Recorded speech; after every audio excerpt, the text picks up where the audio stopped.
വീട് പണിയുമ്പോൾ വാസ്തു നോക്കണം.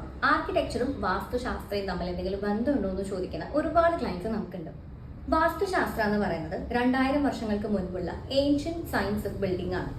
ഇതിൽ പറയുന്ന കാര്യം, പ്രകൃതിക്ക് ഒരു ബാലൻസ് ഉണ്ട്. പുതുതായിട്ടൊരു സ്ട്രക്ചർ അല്ലെങ്കിൽ ഒരു വീട് നമ്മൾ പണിയുമ്പോൾ ആ ബാലൻസ് കളയാതെ വേണം പണിയാൻ. അതിന് സപ്പോർട്ട് ചെയ്യുന്ന കുറച്ച് പ്രിൻസിപ്പിൾസ് ആണ് അഗ്നി, വായു, ജലം, ഭൂമി, ആകാശം.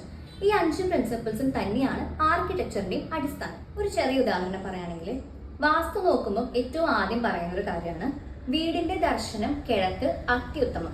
ഇതിന്റെ സയന്റിഫിക് റീസൺ എന്താണെന്ന് വെച്ച് കഴിഞ്ഞാൽ, കേരളം ഭൂമധ്യരേഖയ്ക്ക് മുകളിൽ കിടക്കുന്ന ഒരു സംസ്ഥാനമാണ്.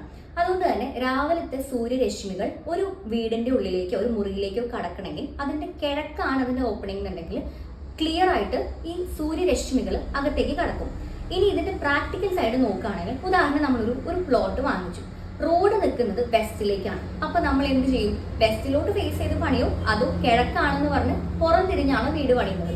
അപ്പൊ അതുപോലെ തന്നെയാണ് എല്ലാ കാര്യങ്ങളും. വാസ്തു ഒരു ശാസ്ത്രം തന്നെയാണ്. പക്ഷെ വീട് പണിയുമ്പോൾ വാസ്തു മാത്രം നോക്കാതെ കുറച്ച് പ്രാക്ടിക്കൽ വശങ്ങളും കൂടി നോക്കി പണിയുന്നതാണ് എപ്പോഴും നല്ലത്.